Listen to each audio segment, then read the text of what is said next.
دین بہت آسان ہے. اس لیے اللہ کے حبیب پاک صلی اللہ علیہ وسلم کی ان روایات سے یہ معلوم ہو رہا ہے کہ اللہ تم پر زبردستی اور بوجھ ڈالنا نہیں چاہتا. کاموکا کے لیے بوجھ ڈال کر اپنی ذات کو ہلاکت میں مت ڈالو. تمہاری طاقت کے مطابق عبادت کرو، لیکن اس کا یہ مطلب نہیں ہے کہ فرائض کو تو اپنی جگہ ادا کرنا ہی ہے. یہ ساری روایات نوافل سے متعلق ہے. نوافل کے باب میں اپنی طاقت سے زیادہ اپنی ذات پر ظلم نہ کرو. ابھی ایک روایت آ گیا ہے اسی باب پہ. حضرت سلمان فارسی رضی اللہ تعالیٰ عنہ اور حضرت ابو دردہ رضی اللہ تعالیٰ عنہ دونوں کی بڑی دوستی تھی. تو سلمان فارسی ابو دردہ رضی اللہ تعالیٰ عنہ کے وہاں مہمان گئے. دوپہر کا کھانا تیار ہوا تو حضرت ابو دردہ رضی اللہ تعالیٰ عنہ نے فرمایا کہ تم کھا لو، میرا تو روزہ ہے. حضرت سلمان فارسی رضی اللہ تعالیٰ عنہ نے دیکھا کہ اچھا.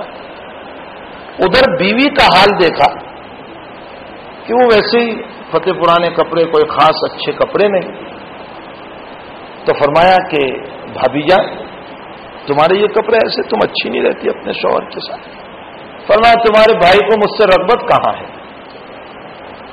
یہ تو دن بھر روزے رکھتے ہیں اور رات بھر مصلے پر رہتے ہیں. جب میرے پاس آنے کا کوئی سوال ہی نہیں تو میرے اچھے کپڑے پہننے کا بھی کیا سوال پیدا ہوتا ہے. حضرت سلمان کو اس پر تھوڑا افسوس ہوا. حضرت سلمان نے فرمایا ابو دردہ سے کھانے بیٹھ جاؤ میرے ساتھ. فرمایا روزہ ہے، روزہ توڑو. نفلی روزہ تھا، روزہ توڑوا دیا روزہ، کھانے بٹھائے. رات ہوئی تو ابو دردہ نے فرمایا کہ یہ آپ کا بستر، آپ آرام کریں، میں نماز میں لگتا ہوں. سلمان نے فرمایا تم بھی سو جاؤ. فرمایا میرا معمول ہے روزانہ رات کو کھڑے ہو جانا. فرمایا نہیں، سو جاؤ. سلا دیا ان کو. رات کا ایک وقت گزر گیا آرام کرنے کا. پھر سلمان فارسی اٹھے. یہ روایت آ رہی ہے، بخاری شریف کی روایت ہے. پھر سلمان فارسی رضی اللہ تعالیٰ عنہ اٹھے اور ابو دردہ کو بھی اٹھایا. فرمایا اب اٹھو اور عبادت کرو. اور فرمایا یہی ہمارے نبی علیہ السلام کا طریقہ تھا، یہی ہمارے آقا صلی اللہ علیہ وسلم کا طریقہ تھا.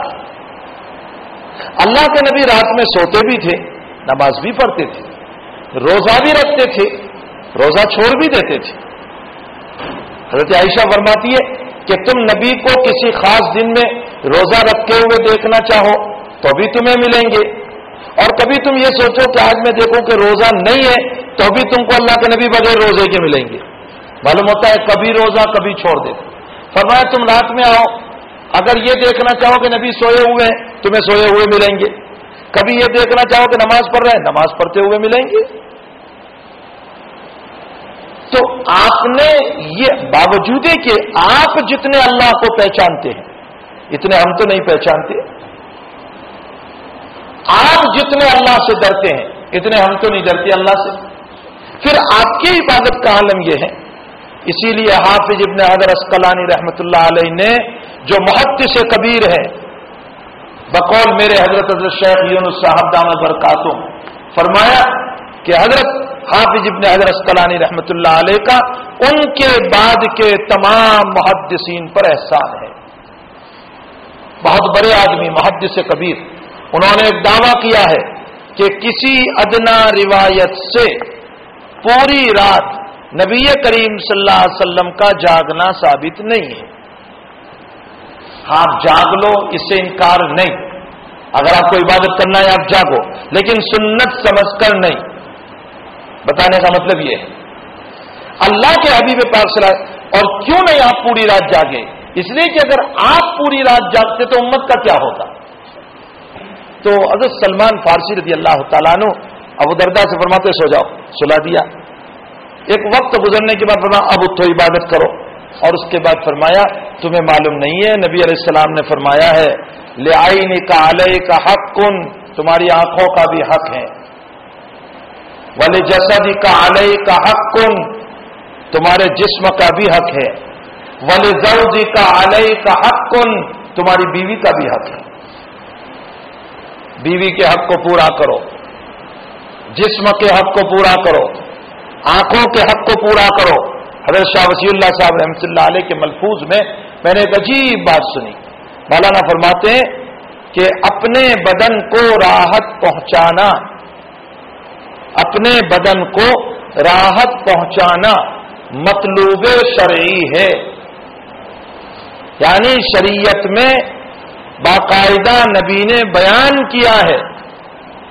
اور یہ جملہ میرے حضرت نے مجھ کو کہا جب میں بیچ میں کافی بیمار ہو گیا، فرمایا کہ لوگوں کے کہنے پر بہت تقریروں میں نہ جایا کر، اپنے جسم پر رحم کر۔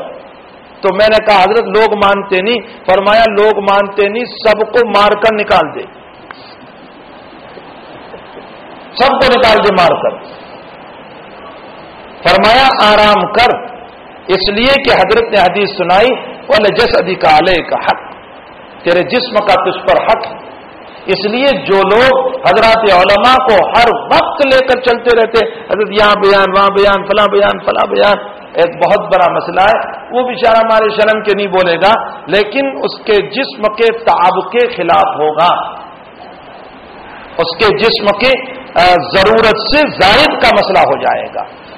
اور بھی اس طرح کی روایتیں بہت ساری حضرت امام نووی رحمۃ اللہ علیہ پیش فرما رہے ہیں، اور یہ اس لیے بھی کہا جا رہا ہے، اس لیے ایک حدیث شریف آگے آ رہی ہے کہ اللہ کے حبیب پاک صلی اللہ علیہ وسلم نے فرمایا تم اس وقت تک عبادت کرو جب تک کہ نیند کے جھونکے نہ آوے، پھر ذات پر تکلیف ڈال کر جھونکے آ رہے ہیں پھر بھی اللہ اکبر، جھونکے آ رہے ہیں پھر بھی قرآن پڑھتے جا رہے ہیں، آنکھیں بند کرتا ہے پھر بھی قرآن پڑھ، فرمایا اللہ نہیں تھکے گا، تم ہی تھک جاؤ گے۔ فَإِنَّ اللَّهَ لَا يَمَلُّ حَتَّى تَمَلُّ، اللہ نہیں تھکتا، تم ہی تھک جاؤ گے۔ اس لیے اللہ کے حبیب نے فرمایا عبادت کرتے کرتے، یعنی نفلی عبادت، فرض نہیں، فرض کو تو ادا کرنا ہی ہے، ورنہ تم کہ یہ نہ سوچنا کہ عشاء کی نماز میں تھکے تو چھوڑ کر سو جاؤ۔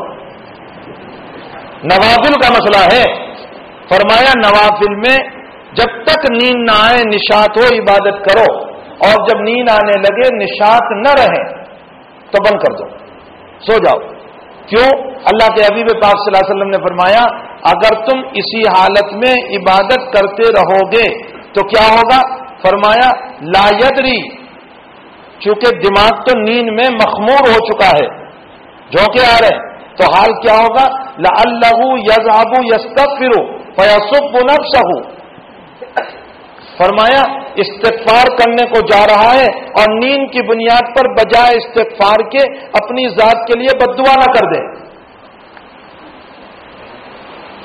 نفل میں نیند آ رہی تھی، قرآن پڑھ رہا تھا، نیند آ رہی تھی، اب نیند کی حالت میں نماز پڑھتے گیا اور دعا کرتے گیا، بجائے اللہ اللہم اغفر لی کہنے کے اللہم علین ہے، اللہ مجھ پر لعنت اتار۔ یہاں ایک مسئلہ اور سنو، حضرت یہ بخاری کی روایت ہے، حضرت شیخ رحمۃ اللہ علیہ نے اس پر ایک عجیب بات لکھی، حضرت فرماتے ہیں کہ اس سے یہ معلوم ہوتا ہے کہ دعا بھی پورے تیقظ اور بیداری کے ساتھ کرنا چاہیے، پورے تیقظ اور بیداری کے ساتھ، اور فرمایا سوچ سمجھ کر دعا کرنا چاہیے۔ ہاں قید تو نہ لگائیں دعاؤں میں، قید لگانے کا کیا مطلب؟ بخاری شریف کی روایت ہے، ایک صحابی رضی اللہ تعالیٰ عنہ فرماتے ہیں، حضرت انس راوی ہے، عن نبی صلی اللہ علیہ وسلم، ایک صحابی نے فرمایا اے اللہ تو مجھ کو جنت الفردوس کے دائیں طرف میں سفید بنگلہ عطا کر، قید لگائے جنت الفردوس، پھر دائیں طرف اور سفید بنگلہ۔ اللہ کے حبیب مسکرائے اور فرمایا یہ قیودات مت لگاؤ،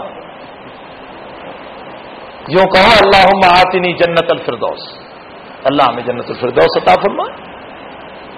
تو قیودات تو اپنی طرف سے نہ لگائیں، لیکن بیداری کے ساتھ دعا کریں۔ حضرت شیخ فرماتے ہیں ورنہ بجائے دعا کے بد دعا نکل جائے، اور حضرت نے اس پر ایک لطیفہ سنایا، حضرت شیخ نے ایک لطیفہ سنایا، حضرت فرماتے ہیں کہ دیکھو ایک دوم تھا، دوم ہمارے وہاں کس کو کہتے ہیں؟ کھیت میں کام کرنے والے مزدور کو۔ فرمایا وہ ایک مزدور تھا، اس کو روزانہ مالک جو ہے وہ پیدل بھیجتا تھا کھیت میں کام کرنے کے لیے، تو دور جانا پڑتا تھا پیدل اس کو دھوپ میں، تو وہ روزانہ کہتا تھا سواری نہیں ہے، سواری نہیں ہے، سواری نہیں ہے۔ ایک دن دعا کرنے لگا کہ اللہ مجھے جو ہے گھوڑی دے دے،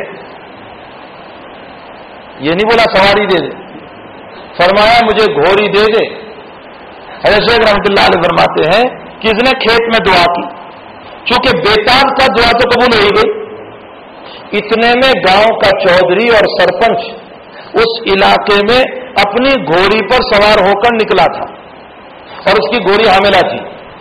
کھیت میں جا کر گھوڑی نے بچہ دے دیا، تو سرپنچ نے دیکھا، چودھری نے، کہ اب یہ بچہ کون اٹھا کر لے چلے گا گھر پہ؟ اس نے دور سے دیکھا کہ وہ مزدور کام کر رہا ہے، وہ وہی مزدور تھا جس نے دعا کی تھی۔ اس نے بلایا کہ اے دوم ادھر آ، اے مزدور ادھر آ، تو وہ آیا، کہا یہ بچہ اٹھا لے اپنے کندھے پر اور گھر لے چل۔ اب وہ سرپنچ کا منع بھی نہیں کر سکتے تھے، اٹھا لیا اور لے کر چل رہا ہے، اور اندر میں بول رہا ہے اے اللہ مانگی تھی نیچے مل گئی اوپر، مانگی تھی نیچے مل گئی اوپر، بار بار کہتا جا رہا ہے۔ حضرت شیخ رحمۃ اللہ علیہ فرماتے ہیں دیکھو دعا تو ہوئی، لیکن دعا میں تیقظ اور بیداری نہیں تھی۔ اس نے کہا گھوڑی دے دے، اس نے نہیں کہا تھا سواری دے دے۔ فرمایا تیقظ اور بیداری کی ضرورت ہے، اگر نیند میں دعا کرو گے تو بجائے دعا کے استغفار کے لعنت ہو جائے گی۔ اس لیے فرمایا اللہ تمہاری ایسی عبادتوں کا محتاج نہیں ہے، خامخواہ کے لیے اپنی ذات پر ظلم نہ کرو، اعتدال کے ساتھ عبادت کرو، باقی باتیں